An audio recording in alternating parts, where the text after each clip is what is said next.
ప్రధానమంత్రి నరేంద్ర మోదీ నిన్న హైదరాబాద్ పర్యటన సందర్భంగా తెలంగాణ ముఖ్యమంత్రి రేవంత్ రెడ్డికి ఓపెన్ ఆఫర్ను ఇచ్చారు. కలిసి పనిచేయాలని ఆయన సూచన చేశారు.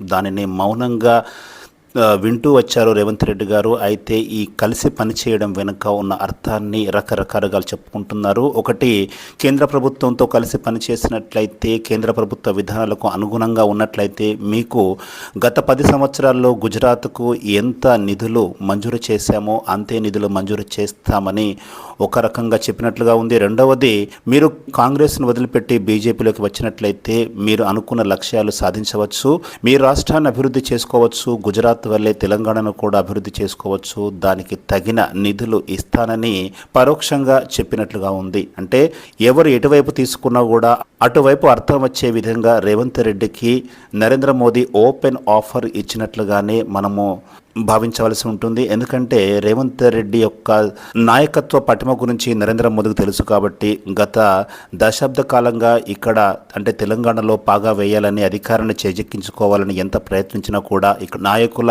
అనైక్యత వల్ల తెలంగాణలో అది సాధ్యం కాలేకపోతుంది.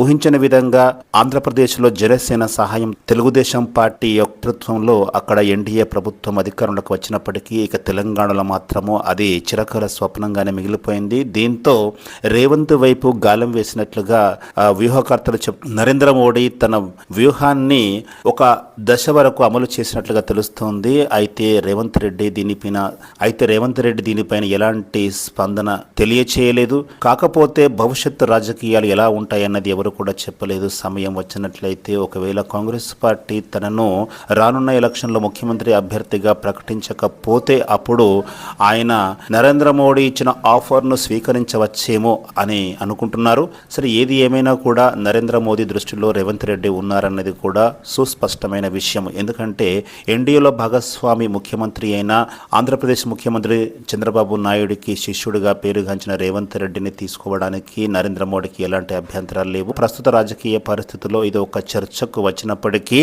రేవంత్ రెడ్డి ఇప్పుడు కాంగ్రెస్ పార్టీ ముఖ్యమంత్రిగా కొనసాగుతున్నారు, తిరుగులేని నాయకుడిగా ఉన్నారు. కాబట్టి ఇప్పుడే ఆయన పార్టీ మారబోరని ఒక అంచనా.